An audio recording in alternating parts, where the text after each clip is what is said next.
Aimables téléspectateurs de la FM Télévision, bonjour et bienvenue à votre émission FM Exclusivité, une émission exclusive où nous recevons un invité à deux. Aujourd'hui, nous sommes avec Rufdi Manzei, nous recevons un haut cadre de l'UDPS. Il s'agit bien de M.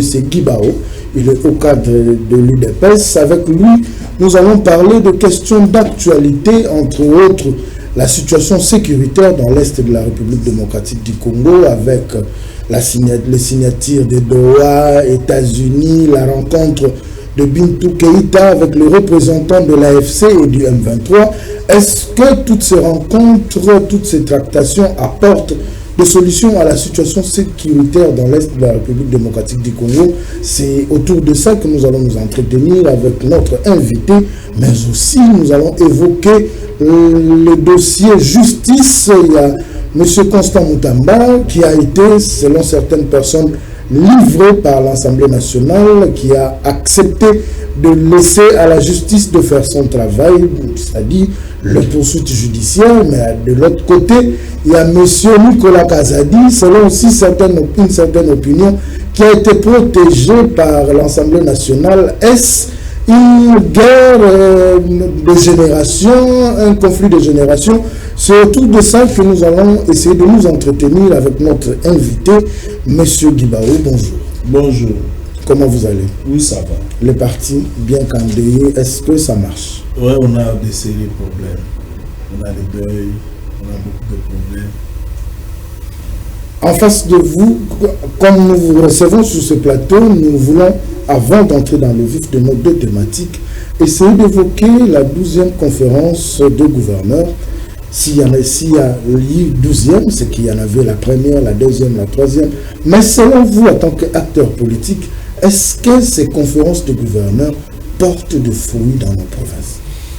Bon, d'entrée déjà, il faut commencer par rappeler les cadres. La conférence de gouverneurs, c'est un cadre institué par la Constitution, un cadre de concertation entre le gouvernement central et les gouverneurs pour avoir un peu la température de la gestion du pays à travers chaque province.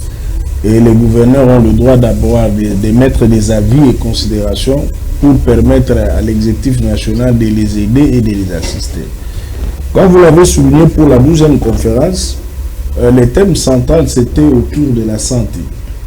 Nous avons vu, le président a recommandé à ce que chaque gouverneur puisse prendre le 15% de leur budget, de consacrer ça à la couverture santé universelle. C'est pour étendre ça au niveau de 26 provinces. Je crois que c'est une mesure sanitaire. L'élément que vous avez évoqué sur l'application des résolutions, c'est une question vraiment importante. C'est la raison pour laquelle les gens réfléchissent aussi comme vous.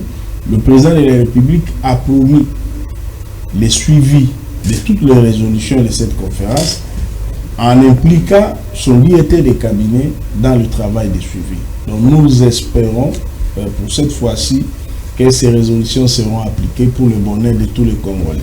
Voilà, je ne veux pas rentrer dans plus de détails parce que le temps nous est imparti. On entre directement dans le vif de notre première thématique, la situation sécuritaire dans l'Est de la République. S'il faudrait que vous puissiez faire une lecture de janvier jusqu'à aujourd'hui, qu'est-ce que vous pouvez vous dire par rapport à ce qui se vit dans l'Est de notre pays?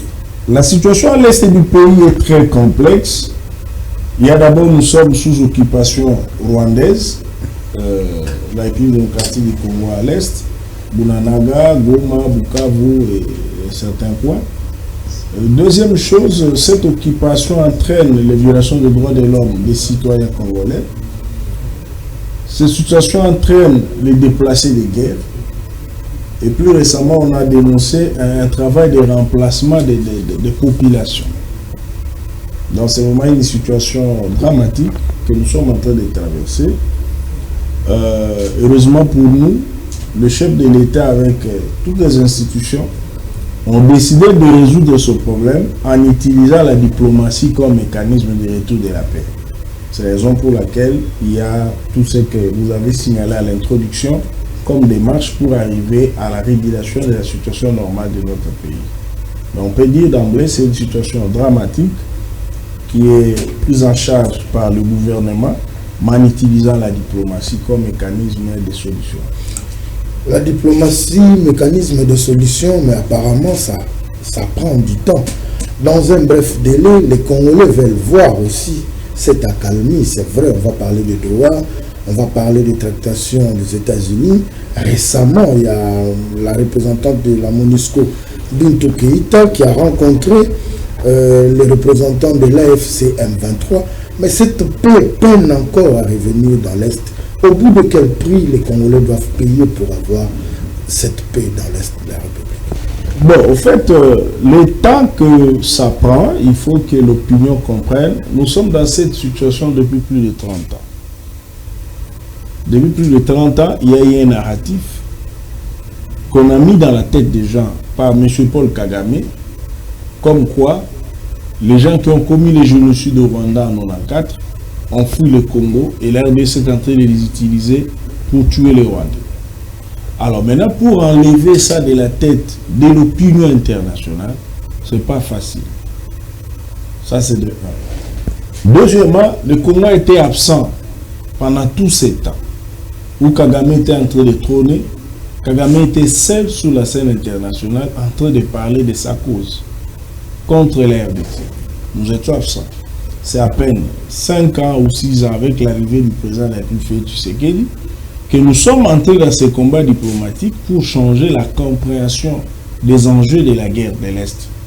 Et heureusement que c'est en train de porter des fruits. Il faut que l'opinion comprenne cela comme une réalité que nous sommes en train de vivre, mais qui est en train de changer. Parce qu'aujourd'hui, vous avez vu comment toute l'opinion internationale a bougé. On est déjà dans les régimes de condamnation, des sanctions contre le Rwanda. C'est une preuve que les choses sont en train de changer, d'évoluer. Donc avec le temps, les choses vont évoluer. C'est comme hier, on a eu la bonne nouvelle. La signature par les experts congolais et rwandais d'un accord de paix. Et d'ici la fin du mois, ce sont les ministres des Affaires étrangères qui vont venir signer. Et après la consécration, c'est le président de la République qui vont confirmer. Donc on tend vers le retour de la paix en République démocratique. Les signatures n'ont pas commencé aujourd'hui. Il y a eu une signature de cessez-le-feu à Luanda qui n'a pas été respectée par la partie adverse. En quoi cette signature d'hier apporte, je dirais, beaucoup de confiance aux Congolais? Parce que c'est vrai, quand vous êtes en guerre avec ou agressé, votre adversaire, vous ne le faites pas confiance du coup d'une revers de main avec tout ce qui s'est fait. Qu'est-ce que les Congolais peuvent attendre réellement de cette signature d'hier? Parce qu'il y en a eu qui n'ont pas aussi été respectés. Voici la différence. La différence, c'est la qualité du médiateur. Nos frères angolais n'avaient pas les moyens de contraintes vis-à-vis de Paul Kagame. C'est la raison pour laquelle vous avez compris, M. Kagame a fait une démarche de sensibilisation internationale africaine pour dire que nous devons trouver des solutions à l'Afrique qui ne croit pas au processus de Washington. Vous avez vu le jeu qu'il a joué ici. Comme l'Angola n'a pas les moyens de contraintes sur le Rwanda, il négocie, il accepte tout. Le jour de la signature, il se rétracte. Il sait que l'Angola n'a pas les moyens de contraintes sur lui. Par contre, la démarche des États-Unis, de Washington, où les États-Unis sont médiateurs, les États-Unis ont des moyens de pression vis-à-vis du Rwanda. C'est ça la grande différence. La deuxième différence, le problème que nous avons ici au Congo, toutes ces origines aussi de l'autre côté, à travers les multinationales qui ont utilisé M. Paul Kagame pour détruire la République démocratique du Congo. Donc là, nous avons la chance, nous sommes en train de concrétiser les rêves de Laurent Désiré Kabila, du maréchal Mobutu, de discuter avec le vrai décideur. C'est ça la réalité. Nous avons vu le président ougandais rappeler aussi ses principes, bien sûr à la rescousse du président rwandais, que le problème africain, solution africaine, c'est une tradition chez nous, justement pour prendre le dossier au niveau de Washington, ramener ça au niveau de l'Union africaine, où on sait, mon cher ami, l'Union africaine n'a jamais résolu un seul conflit. C'était ça le jeu de M. Paul Kagame. Maintenant, ils sont pris en tenaille. Nous avons avancé, nous venons de signer. Donc, nous annonçons à notre peuple, bientôt, c'est le retour de la paix. Merci beaucoup. Ruth Dinanzei, quelques questions pour notre invité. Merci beaucoup, M. Guy Bao. Bienvenue encore une fois. Merci, Madame Ruth. Vous êtes très optimiste. Vous avez lancé le retour de la paix. C'est bien. Pensez-vous que les différents accords sans issue pourraient cette fois-ci apporter de l'espoir aux Congolais? Oui, comme je l'ai dit. Sur le plan pratique, parce que ce sont des accords théoriques qui ont été signés. Nous prenons le processus de Luanda, Doha, aujourd'hui ce sont les USA. En quoi les Congolais peuvent concrètement espérer? En fait, voici la chimie qui s'est effectuée. Le processus de Nairobi a été récupéré par Doha, moins d'autres groupes armés. Le processus de Luanda a été récupéré par Washington. C'est ça la différence. Vous voyez un peu. Donc, au niveau de Doha et Washington, le travail qui a été fait en amont en Afrique, vous allez même voir, lorsqu'on va disponibiliser les textes sur la place publique, il y a même un point de la signature de l'accord par les experts où on rappelle les éléments qui ont été déjà conclus au niveau de Luanda. Donc c'est le même processus, mais qui a maintenant été pris en charge à un certain niveau sur le plan international, étant donné que, comme je l'ai dit précédemment, les deux pays ont de moyens de pression sur le Rwanda. C'est un peu ça la différence. Et des deux ici, il faut souligner aussi la qualité de l'interlocuteur du côté congolais. Ça aussi, ça a toujours manqué. Il s'agit de Félix Tshisekedi, du président de la République, l'homme qui s'est mis debout, qui n'a aucun intérêt à favoriser le Rwanda. Voilà aussi la différence. Par le passé, il n'y a jamais eu aboutissement parce qu'il n'y avait pas un interlocuteur valable du côté du Congo. Kagame faisait ce qu'il faisait, il savait qu'il n'y avait personne qui pouvait se lever contre lui. C'est ça la différence. Il y a la qualité du médiateur, il y a la qualité de l'interlocuteur du côté Congo. Ce sont les deux éléments qui vont faire changer les choses, qui vont nous amener vers le retour à la paix, dont je suis optimiste. Apparemment, vous ignorez la présence ou l'implication de quelques Congolais, notamment ceux de l'AFC M23. Et là, je cite nommément la présence de l'ancien président Joseph Kabila dans la dégradation de la situation sécuritaire. Cela ne vous inspire rien? Ça ne vous effraie pas? On n'ignore pas leur présence, mais nous ignorons leur capacité d'agir. Là, ils sont allés se mettre sous la coupe de Rwandais. C'est-à-dire? Ils sont dirigés par le Rwanda. Tous les rapports des ONU, maintenant, il n'y a même pas de débat. Même cet accord que nous avons signé avec le Rwanda confirme, le Rwanda confirme sa présence au Congo. Il n'y a plus de débat sur ça.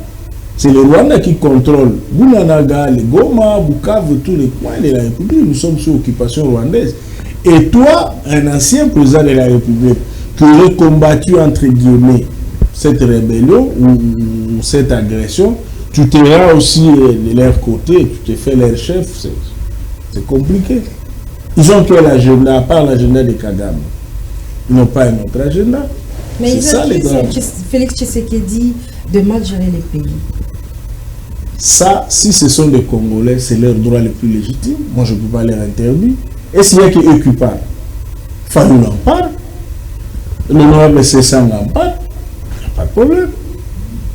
Même à l'Union sacrée aussi, il y a des gens qui en parlent, que nous avons des problèmes de gestion. On ne peut pas tuer un Congolais parce qu'il a donné un point de vue. Mais par contre, aller à Goma dit seulement que ici on gère mal Goma. Même les petits chanteurs qui chantaient, on a vu leurs cadavres. Il ne faut pas comparer. Là, c'est sous occupation. Ici, c'est une république qui fonctionne. Mais nous avons des difficultés, nous les reconnaissons. Tout n'est pas parfait. Nous commettons des erreurs. Nous l'acceptons. Mais ce n'est pas parce qu'on a commis une erreur qu'il faut tuer des Congolais, des milliers de Congolais, comme ça s'est fait maintenant à l'Est. C'est très grave. Monsieur Guibao, hormis le processus de paix des USA, Doha, Nairobi, en interne ici en République démocratique du Congo, il y a des Congolais qui lèvent les tons pour proposer quelques pistes de solutions, notamment les dialogues avec Martin Fayulu. Précédemment, il y a eu les évêques de l'ECC et ceux de la SENCO qui se sont aussi levés pour proposer un plan de médiation dans le cadre d'un dialogue entre les acteurs de la rébellion et le pouvoir en place. Quel est votre Non, nous ne sommes pas contre le dialogue. D'ailleurs, le président de la République avait tendu la main. Il a dit qu'il était ouvert pour chercher la cohésion nationale en interne. Et nous avons vu M. Fayoulou répondre à cet appel que nous avons salué. Il a vu le président, ils ont parlé, il a donné ses idées. Les processus de consultation des Congolais continuent. On ne peut pas dire non. Ce sont des initiatives. Des compatriotes qui souhaitent proposer leurs idées pour que les pays avancent, on ne peut pas dire non. Parlons de la rencontre, je vous prends juste au mot, parlons de la rencontre du président de la République et Martin Fayoulou. Apparemment, au rang de l'Union sacrée, ça fait bouger les lignes. Certains se posent la question, mais rapprochement à Batoumi Baléo, on a vu des gens faire des sorties médiatiques qui ont même, à mon humble avis, ou dans une certaine opinion, qui n'a même pas donné la bonne image de l'Union sacrée. Quand on acquise aujourd'hui des prélats, attenter à la vie du chef de l'État avant la rencontre du chef avec Martin Fayoulou, ces sorties médiatiques ne se sont pas faites, mais juste après. Est-ce que vous, qui êtes membre de l'UDPS, parti présidentiel, mais dans l'Union sacrée, cette rencontre de ces deux personnalités a aussi dérangé au sein de l'Union sacrée? Possible. Nous sommes... il y a une multitude d'acteurs au sein de l'Union sacrée. Au nom de la liberté de l'expression de la démocratie, nous pouvons avoir aussi parmi nous les gens que cette rencontre n'a pas arrangé. Moi, je dis que c'est leur droit le plus légitime. Moi, personnellement. Même si moi, à mon niveau, en tant que membre de l'UDPS, je salue cette initiative. Mais il peut y avoir des gens qui ont une autre façon de voir les choses. Question de se retrouver autour des réunions et de fournir des éléments d'information, je crois qu'il y aura harmonie. Ça ne m'inquiète pas trop. Et que pensez-vous de ceux-là qui estiment que Martin Fayoulou a été corrompu par le chef de l'État pour partager la vie du dialogue alors qu'il s'est levé depuis très longtemps pour réclamer sa victoire qui a été volée? Aujourd'hui, il s'est joint à Félix Tshisekedi pour voir les voies et moyens qui peuvent amener la paix en RDC. C'est les gens qui ont été éduqués politiquement à la corruption. Il ne peut pas croire qu'un Congolais peut réfléchir par rapport à ses intérêts et saisir l'opportunité. Madame, parlons peu, mais parlons bien. Mettons-nous à la place de l'honorable Fayoulou. S'il doit insister ou attendre un dialogue où il faut amener les belligérants, version dirigée par le Rwanda, qu'est-ce que Fayoulou va bénéficier à l'issue de ces dialogues-là? Parce qu'on va donner l'occasion aux belligérants d'être les acteurs majeurs, lui ne le sera pas, parce qu'il n'est pas un belligérant. C'est la réalité que nous, l'UDPS, nous avons vécu à San City. Et tous ils se rappellent. Il y avait en face de nous le gouvernement de Kinshasa de l'époque, avec Joseph Kabila, sa délégation. Il y avait les MLC avec le président Jean-Pierre Bemba, il y avait les RCD et les autres mouvements rebelles. On a donné la prime à la guerre. C'est eux qui avaient pris les armes. L'accord qui avait conçu le dialogue inter-congolais, c'était l'accord de Lusaka, un accord de belligérants de cesser les faits. M. Fayoulou n'a été que lucide. Mettons-nous à sa place. Il ne peut pas souhaiter la prépondérance des belligérants qui vont tout ravir au détriment de eux, des républicains, qui se battent dans la non-violence pour se faire un espace. Dans ce sens, nous, on avait déployé à San City. Il dit, mais monsieur ici, c'est qui? Oh, c'est X. Il est connu pour avoir tué 2000, 3000, 5000 Congolais. Mais par contre, nous avons dit l'UDPS, nous sommes connus dans ce pays pour avoir mené les combats dans la non-violence, sans tuer les Congolais. C'est ça la différence. Alors maintenant aussi, l'honorable Fayoulou, si vous le mettez vis-à-vis des autres, c'est la même chose. Donc, ça n'a rien à voir. Une dernière question avant de retourner la parole à M. Alain Boma. M. Guibao, l'option diplomatique, il y en a eu des efforts qui ont été suffisamment conjugués, mais jusque-là, pas d'impact. Ne pensez-vous pas que l'option militaire aussi s'avère nécessaire dans la recherche de la paix? Absolument, madame. Une nation organisée doit avoir une armée organisée, dissuasive. Je suis d'accord avec vous. Mais seulement, je vais vous rappeler dans quel contexte M. Félix Tshisekedi est arrivé au pouvoir. Il est arrivé au pouvoir à l'issue des élections de 2018, où vous n'avez pas le contrôle de l'armée, ni de la police, ni des services de renseignement. Alors, nous étions mis dans une situation où on ne pouvait même pas gagner une seule guerre. Nous avons des militaires braves, courageux et patriotes, mais mal organisés. Contrairement à ce que l'ancien président a évoqué dans son adresse. Ça, c'est un discours politique. Intègre. Il a légué un pays avec une armée incapable de se battre face aux Rwandais. Il sait ce qu'il nous a légué. Aucun recrutement. L'embargo des armes a existé. Il n'a fait aucun effort pour briser cet embargo. C'était pour laisser l'avance. Il a dit qu'il a laissé un pays uni. Ça, c'est le discours. C'est comme une femme qui vous précède dans un mariage. Je ne le souhaite pas pour vous, Madame Rite. Elle n'a pas payé le Minerva pour les enfants. Les enfants n'ont jamais étudié.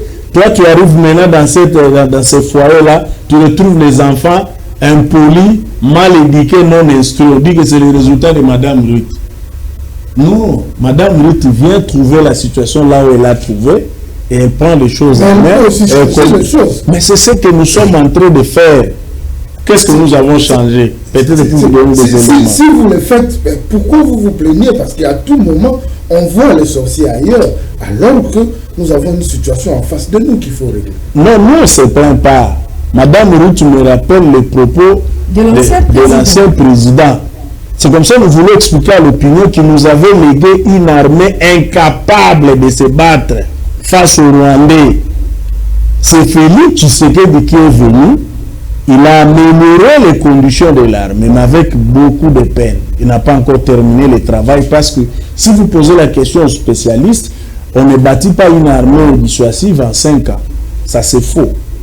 Il faut au moins une dizaine d'années. C'est comme ça qu'il est en train de poser les jalons. Il a dit, loi de programmation militaire, où on augmente les dépenses de l'armée à un niveau d'$1 milliard. Vous voyez un peu, il essaie un peu d'augmenter la solde de militaires, il essaie d'améliorer les conditions de travail, il achète aussi les équipements, et puis, en fin de compte, les recrutements qu'on n'a jamais connus, il faut se poser des questions. Pendant 18 ans, lui qui nous a légué une très bonne armée, une armée efficace, pourquoi on n'a jamais recruté les jeunes? Les institutions sans tribalisme.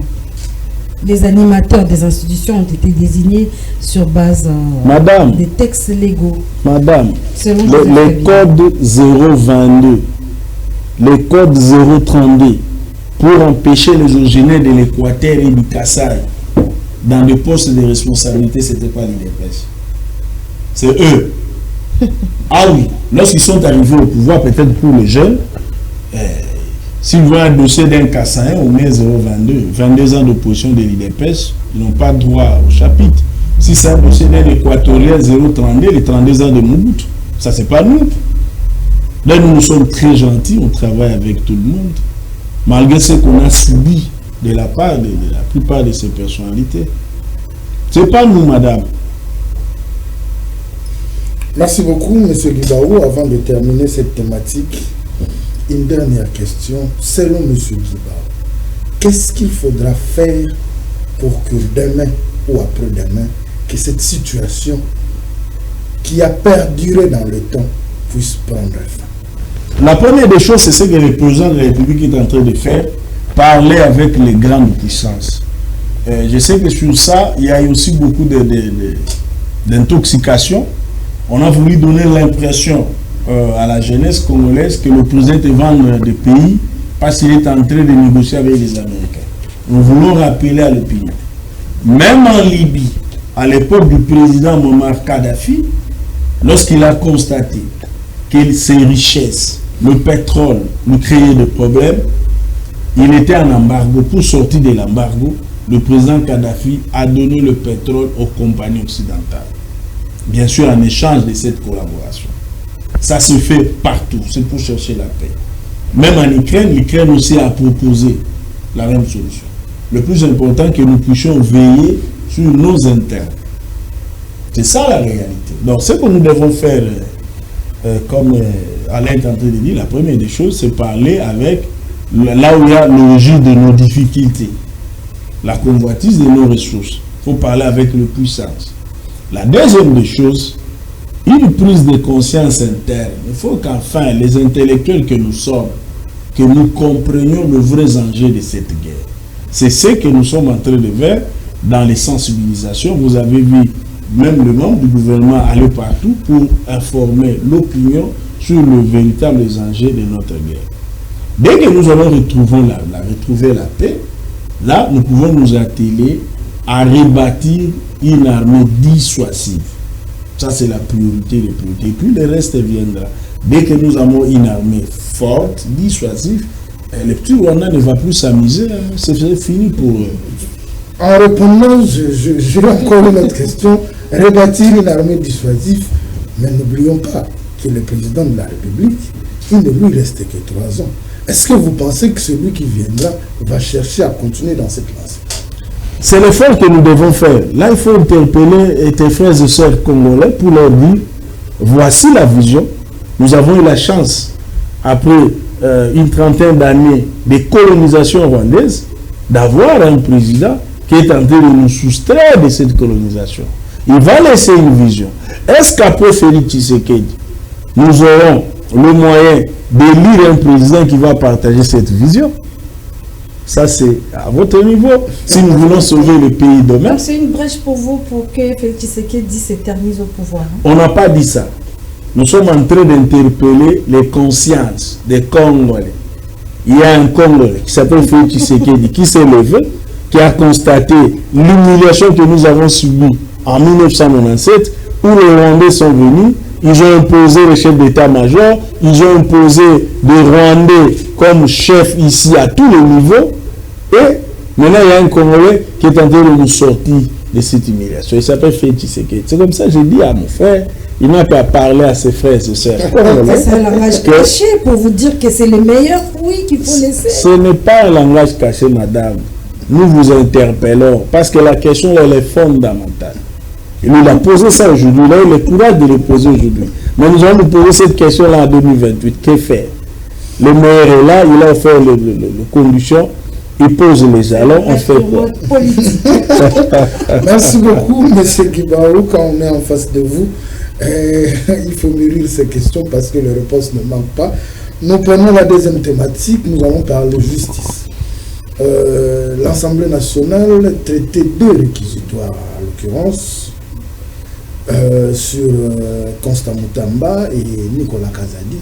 À la clôture de la session de mars, l'Assemblée nationale a jugé que Constant Moutamba, ministre de la Justice, pouvait ou devait être déféré devant la justice pour une poursuite par rapport au dossier que nous avons tous appris sur la construction d'une maison carcérale. Il y aurait 19 millions détournés. Mais en dehors de ce dossier, il y a eu un autre dossier aussi de Nicolas Kazadi qui a fait couler encre et salive. Aujourd'hui, Constant Moutamba est poursuivable parce que l'Assemblée nationale a ouvert la porte. Mais Nicolas Kazadi n'est pas poursuivable parce que l'Assemblée nationale a fermé ses portes. L'opinion publique se pose des questions pour savoir est-ce une guerre ou un conflit de génération ou c'est seulement parce que Constant Moutamba dérangé et il fallait le clouer. Bon, je ne saurais pas parler de conflit de génération. Malheureusement aussi, on ne fait pas partie de l'Assemblée nationale pour répondre en détail à cette question. Mais ce que je peux dire à cette étape, c'est que selon la loi, que ce soit l'honorable Nicolas Kazadi, que ce soit le ministre Moutamba, ils bénéficient de la présomption d'innocence. Jusque-là, leur culpabilité n'a pas été établie. Donc, attendons voir un peu la suite. On verra. On peut discuter sur la procédure. Attendons voir. Mais je ne saurais pas conclure parce que la culpabilité n'est pas établie. Mais à l'opinion, ça s'est dit qu'on a livré Moutamba, Kazadi protégé parce qu'il serait le vôtre. Et vous, par rapport à tout ce qui s'est dit, qu'est-ce que vous pouvez dire? Non, le ministre Moutamba aussi est le nôtre. Vous savez, moi, je n'aime pas trop entrer dans les débats de droit. C'est un débat un peu complexe. Il faut avoir la maîtrise de tous les éléments pour donner un point de vue. Moutamba est de nôtre. Il est de l'union sacrée. Il ne faut pas donner l'impression que... l'opposition. Peu importe. Peu importe. Il a travaillé pour l'État congolais. Et il a mené aussi des réformes que l'opinion a applaudi. Et c'est les réformes qu'il a apportées. On va dire que ce n'est pas pour le pays. Moutamba est de nôtre. Peut-être pour vous, être de nôtre, c'est être seulement des l'IDPS. Non. S'il faut parler de l'IDPS, nous avons nos membres de l'IDPS en prison à Makala. Les gens n'en parlent pas. Si c'est un membre de l'IDPS qui est arrêté, c'est silence. Même dans le média, on n'en parle pas. Je ne sais pas pourquoi. Nous avons l'ancien ministre de Justice, M. Takaï à Makala. C'est un haut cadre du parti. Vous croyez qu'on est content de voir un de nôtres en train de souffrir? Là, vous êtes même surpris de la prendre de ma bouche. Nous avons beaucoup de membres de l'IDPS qui sont en détention. Même si vous allez prétendre que nous contrôlons la justice à ça, nous avons les nôtres arrêtés. Et nous ne sommes pas en mesure de les faire sortir. Comme ça, je dis, j'aime pas trop faire ces débats-là, des personnes, de ceci. Attendons voir comment les choses vont évoluer. Oui, merci beaucoup, M. Guibao. Le ministre Constant Moutamba, qu'on se le dise, a partagé la vision du président de la République, le peuple d'abord. Il a été aussi populaire. Une certaine opinion estime que vous, au pouvoir, vous le craignez, vous craignez cette popularité. Que répondez-vous? Bon, c'est peut-être leur constat. Moi, je parle de moi, parce que vous m'avez adressé la question. Moi, j'applaudis tout Congolais qui accompagne la vision du chef de l'État, parce que c'est là où je me retrouve aussi en tant que bénéficiaire. C'est un ancien candidat président qui a aussi la popularité et 2028 approche. Là, c'est un autre débat. Le débat actuel, il a partagé la vision du chef de l'État, il a accompagné les chefs et moi j'avais applaudi.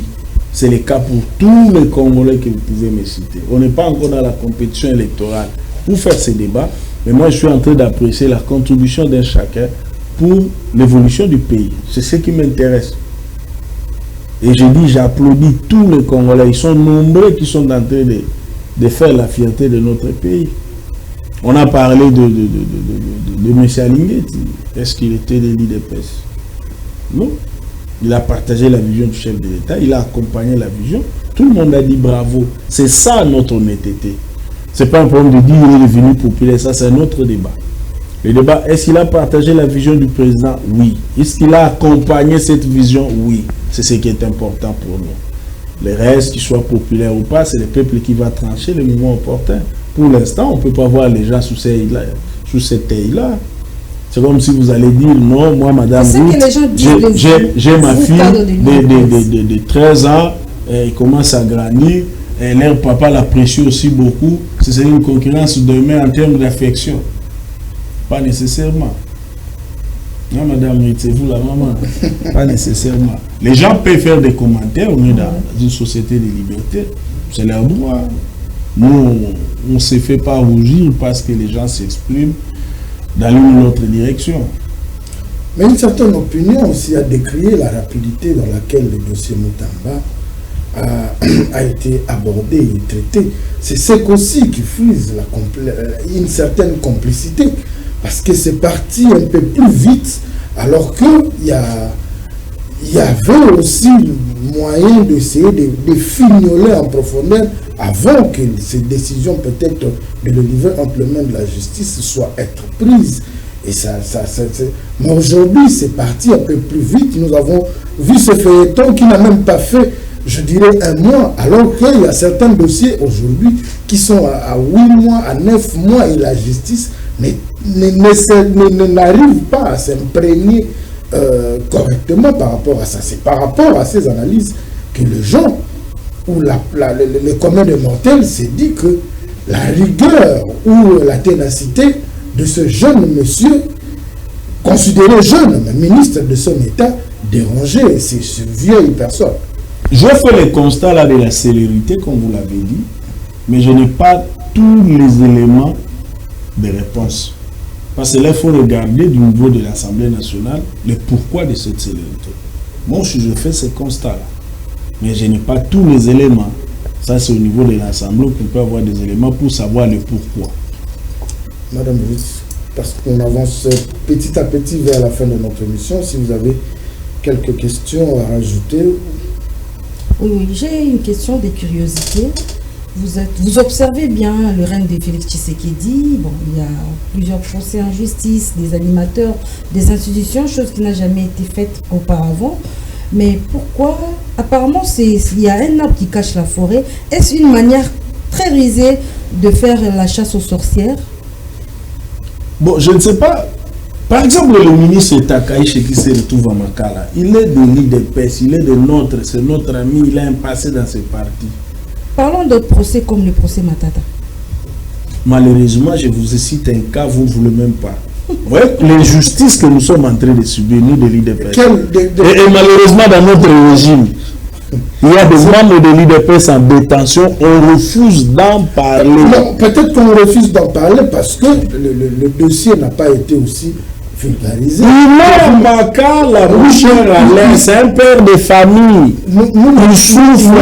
On voulait avoir votre compassion de la presse aussi. Pour avoir la compassion aussi avec le fond du dossier. On parle de Constant Moutamba parce que nous voyons, nous parlons de Nicolas Kazadi parce qu'on en parle.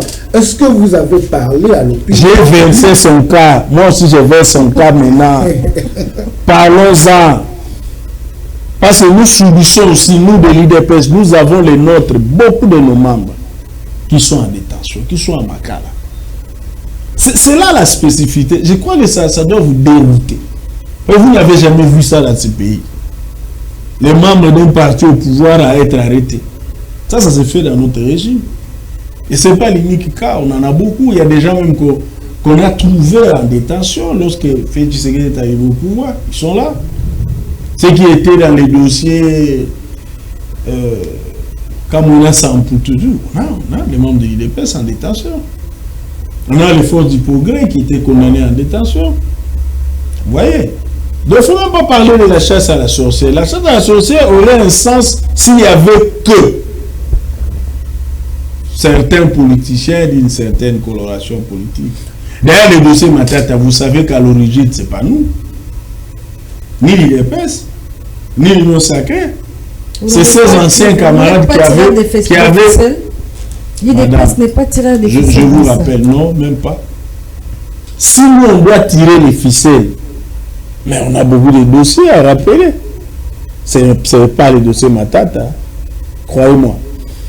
Regardez, je vais vous rafraîchir la mémoire.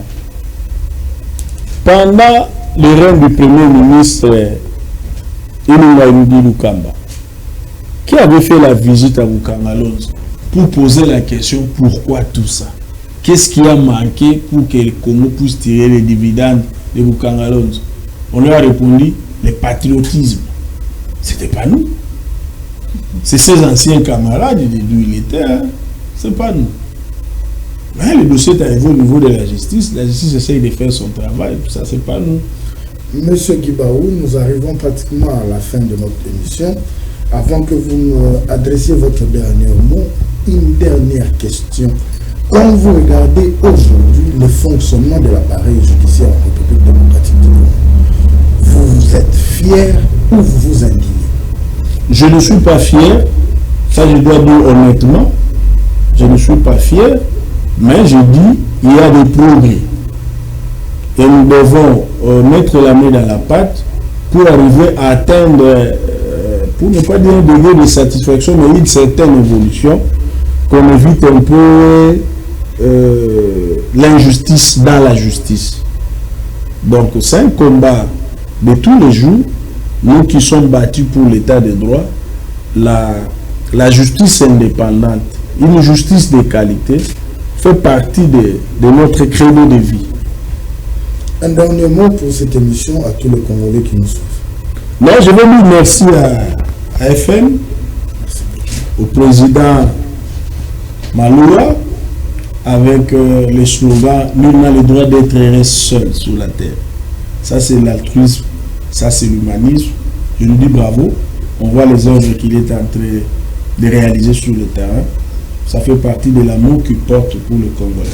D'abord, merci à vous, l'équipe technique, qui avait apprécié de m'associer à la réflexion. Et au peuple congolais, nous leur demandons d'être vigilants, de soutenir le président de la République, l'homme qui s'est levé pour dire non à Paul Kagame, de nous sortir de la colonisation rwandaise qui a duré plus de 30 ans, où beaucoup d'élites n'avaient pas le courage de pointer du doigt Paul Kagame et d'arriver au résultat. Mais nous sommes parvenus avec le président Félix, nous sommes en train de faire le chemin pour rendre la liberté aux Congolais, tel que l'avait souhaité le père de l'indépendance, le 30 juin 60. Je crois que nous sommes dans la voie. Question de soutenir, d'accompagner le président de la République, mais d'être vigilant par rapport aux intérêts du pays, vigilance par rapport à nous, acteurs politiques, et c'est, je crois, faire ce qu'on appelle la participation citoyenne, que tout le monde participe pour arriver à défendre notre pays. Merci beaucoup, M. Guibarou. Je pense que ça ne sera pas la dernière fois, comme vous avez toujours été disposé à répondre à nos questions. Aimables téléspectateurs, c'est par ici que nous mettons un point final à cette émission FM Exclusivité. On se retrouve prochainement avec un autre invité. Au revoir.